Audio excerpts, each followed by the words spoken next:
Hello दोस्तों, Texas in biology में आप सभी का स्वागत है। तो शुरू करते हैं हम लोग आज का प्रैक्टिस सेट और देखते हैं आज के प्रैक्टिस सेट में किसे कितना मार्क्स आता है।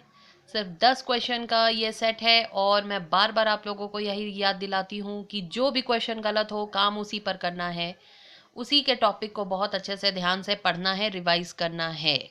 तो चलिए शुरू करते हैं। बच्चों देखिए, लॉकडाउन के समय में बहुत से बच्चे ऐसे भी सोच रहे हैं या आप देखेंगे कि कई सारे बच्चे जो हैं धीरे धीरे कॉन्फिडेंस भी लूज़ करते जा रहे हैं। उन्हें ऐसा लग रहा होगा कि पता नहीं मेडिकल का एग्ज़ाम, नीट का एग्ज़ाम होगा भी कि नहीं होगा। तो मैं बता दूं कि कोई भी एग्ज़ाम रुकने वाला नहीं है, हर व्यवस्था कर दी जाएगी, एग्ज़ाम्स तो होंगे ही होंगे। तो बाजी वही मार जाएगा जो इस बार सही से पढ़ाई करेगा। इसलिए जितना भी समय मिल रहा है उसको प्रॉपर यूटिलाइज करिए और पढ़ाई करिए और नीट क्वालिफाई करिए। चलिए शुरू करते हैं। पहला क्वेश्चन हम लोग देखते हैं। To which type of barriers under innate immunity to the saliva in the mouth and the tears from the eyes belong? To which type of barriers under innate immunity do the saliva in the mouth and tears from the eyes belong? Option A, cytokine barrier. Option B, cellular barrier. Option C, physiological barrier. Option D, physical barrier. जल्दी से बताइए कि saliva in the mouth and tears from the eyes belong to which type of barrier of innate immunity? cytokine barrier, cellular barrier, physiological barrier और physical barrier? तो इस question का जो सही जवाब है वो है option number C, that is physiological barrier. तो आपको पता है increase in temperature, change in pH, और हम लोग देखते हैं सलाइवा इन द माउथ और tears from the eyes, this all are physiological barrier. Okay, चलिए नेक्स्ट आ जाते हैं। दूसरा question, in leaves of C4 plants malic acid synthesis during carbon dioxide fixation occur seen? In leaves of C4 plants, malic acid synthesis during CO2 fixation occur seen? Epidermal cells, mesophyll cells, bundle sheath और guard cells? जल्दी से बताइए। Leaves of C4 आप देखेंगे C4 plants, malic acid synthesis during carbon dioxide fixation occur seen. Option A epidermal cells, mesophyll cells, bundle sheath cell और guard cell. तो इस question का जो सही जवाब है वो है option number B, that is mesophyll cells. तो C4 प्लांट्स जैसे ही आप देखोगे आपको ध्यान आ जाना चाहिए क्रेंज एनाटॉमी।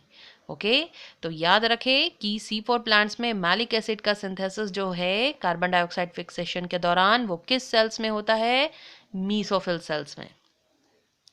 चलिए नेक्स्ट हम लोग देखते हैं। विच one of the following pairs of organs includes only the endocrine gland? आपको बताना है इनमें से कौन से पेयर ऑफ ऑर्गन्स जो हैं जिसमें केवल और केवल एंडोक्राइन ग्लैंड्स हैं। Option A parathyroid and adrenal, option B pancreas and parathyroid, option C thymus and testis, option D adrenal and ovary. जल्दी से बताइए, which one of the following pairs of organs includes only the endocrine glands? Parathyroid and adrenal, pancreas and parathyroid, thymus and testis, adrenal and ovary? तो इस question का जो correct answer है वो है option number A, that is parathyroid and adrenal. तो आप देखेंगे पाराथायरॉयड एंड एड्रीनल ये दोनों केवल और केवल एंडोक्राइन ग्लैंड्स हैं। Pancreas is a composite gland जो कि एंडोक्राइन और एक्सोक्राइन दोनों की तरह काम करता है। तो बी ऑप्शन तो वैसे ही नहीं होगा। सी ऑप्शन में आपने क्या देखा कि नो डाउट कि thymus is an endocrine gland but the testis is reproductive organ and also acts as a endocrine gland. Okay, adrenal is an endocrine gland only but the ovary is reproductive organ, so that's why यहाँ पर सीधा सीधी आपसे पूछ दिया गया था कि pair of organs include only the endocrine gland. This is parathyroid and adrenal. Okay, चलिए आ जाते हैं नेक्स्ट और देखते हैं क्वेश्चन नंबर 4 क्या पूछा जा रहा है। Darwin finches are so excellent example of? Darwin finches आपको बताना है किसका सबसे अच्छा एग्जाम्पल है? Adaptive radiation, seasonal migration, brood parasitism और कनेक्टिंग लिंक?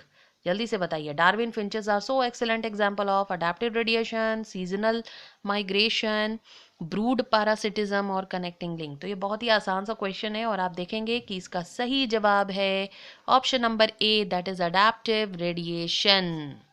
Adaptive radiation. चलिए नेक्स्ट आ जाते हैं question number 5।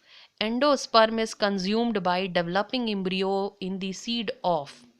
Endosperm is consumed by developing embryo in the seed of. Option A coconut, B castor, C pea और D maize. जल्दी से बताइए सही जवाब क्या होना चाहिए। Endosperm is consumed by developing embryo in the seeds of coconut, castor, P और मेज। तो आप देखेंगे कि इसका सही जवाब है option number C, that is pea. तो पी प्लांट जो है इसमें एंडोस्पर्म को कंप्लीटली कंज्यूम कर जाता है developing embryo.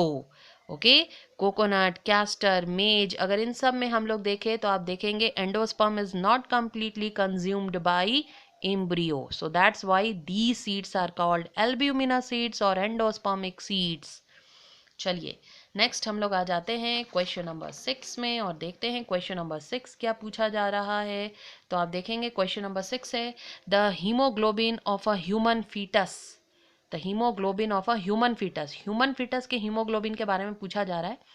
Has a lower affinity for oxygen then that of the adult. Its affinity for oxygen is same as that of the adult. Has only 2 protein subunit instead of 4।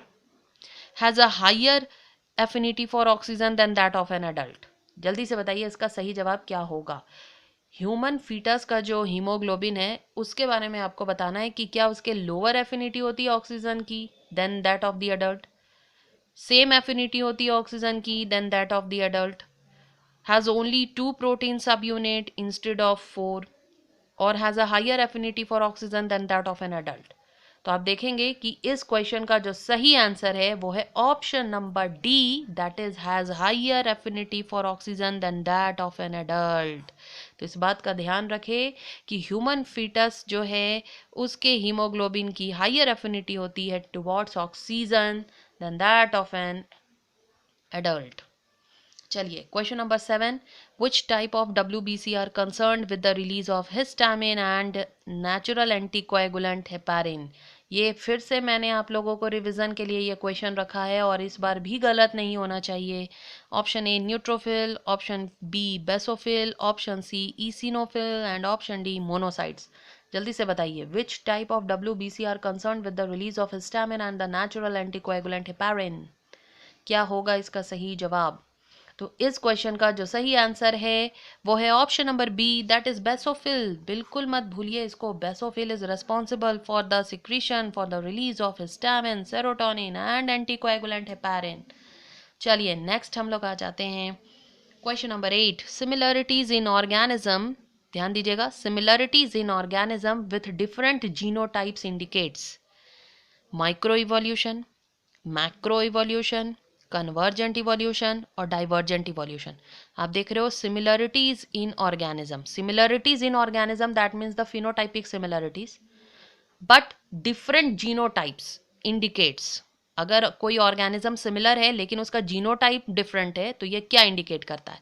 Micro evolution, macro evolution, convergent evolution और divergent evolution.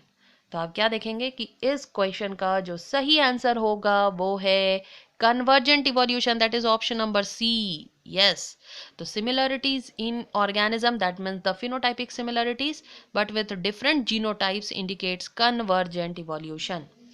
चलिए next हम लोग आ जाते हैं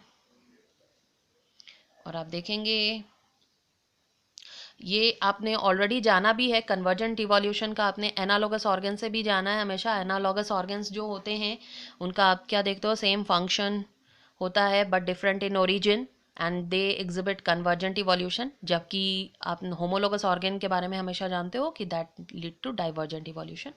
anyways चलिए आ जाते हैं यहाँ पे question number 9, which of the following metal pollution. ध्यान दीजिएगा, which of the following metal pollution causes sterility in human being. तो ह्यूमन बींग में स्टेरिलिटी के लिए कौन से मेटल जिम्मेदार होते हैं। Which of the following metal pollution causes sterility in human being. Option A mercury, option B arsenic, option C manganese, option D chromium. जल्दी से बताइए इसका सही जवाब क्या होगा। Which of the following metal pollution causes sterility in human being. Option A mercury, option B arsenic, option C manganese, option D chromium. तो इस क्वेश्चन का जो सही जवाब है बच्चों वो है option number C, that is manganese. Yes, manganese in polluted water resulting sterility in human being. और आप देखेंगे कि ये मैग्नीज ज़्यादातर थर्मल पावर प्लांट या फंगीसाइड इन सब से वाटर में क्या हो जाता है, आ जाता है। चलिए नेक्स्ट हम लोग देखते हैं which gland plays key role in metamorphosis of frog. तो फ्रॉग के मेटामॉर्फोसिस में इनमें से कौन सा ग्लैंड बहुत ही इंपॉर्टेंट रोल प्ले करता है? एड्रीनल, थायराइड, थाइमस और पैनक्रियास। जल्दी से बताइए, बहुत ही आसान सा क्वेश्चन है। Which gland plays key role in metamorphosis of frog? Adrenal, thyroid, thymus और पैनक्रियास। तो इस क्वेश्चन का जो सही जवाब है वो है option number B, that is thyroid. तो आप देखेंगे thyroid gland is very very essential for the metamorphosis of frog. आप देखेंगे कि अगर फ्रॉग के लार्वी यानी कि टैडपोल से अगर किसी तरह हम लोग थायराइड ग्लैंड को क्या कर दे, हटा दे, रिमूव कर दे, तो वो लार्वी, वो टैडपोल कभी भी एडल्ट फ्रॉग में कन्वर्ट नहीं होगा, यानी मेटामॉर्फोसिस नहीं होगा। तो फ्रॉग में इस बात का हमेशा ध्यान रखिएगा कि thyroid gland plays very important role for the metamorphosis, यानी कि लार्वी से एडल्ट में कन्वर्ट होने में थायराइड ग्लैंड का बहुत इंपॉर्टेंट रोल होता है। और अगर टैडपोल से थायराइड ग्लैंड को रिमूव कर दिया जाए तो आप क्या देखेंगे कि वो लार्वी, वो टैडपोल कभी भी एडल्ट में कन्वर्ट नहीं हो पाएगा। तो आई होप बच्चों आज के प्रैक्टिस सेट में आपको मैक्सिमम मार्क्स आया हो, और जितने भी मार्क्स आए मुझे कमेंट बॉक्स पे ज़रूर बताएं। और जो जो क्वेश्चन रॉन्ग हो रहे हैं वो भी मुझे कमेंट बॉक्स पे ज़रूर बताएं, और उन्हीं क्वेश्चंस पर आप थोड़ा ध्यान दें, उसी को रिवाइज करें, ताकि मेडिकल में, किसी भी मेडिकल एग्जाम्स में अगर आप इन सारे क्वेश्चंस को फेस करें तो उसका जवाब बिल्कुल सही देकर जाए। चलिए तो मिलते हैं हम लोग next day with new practice set. Bye.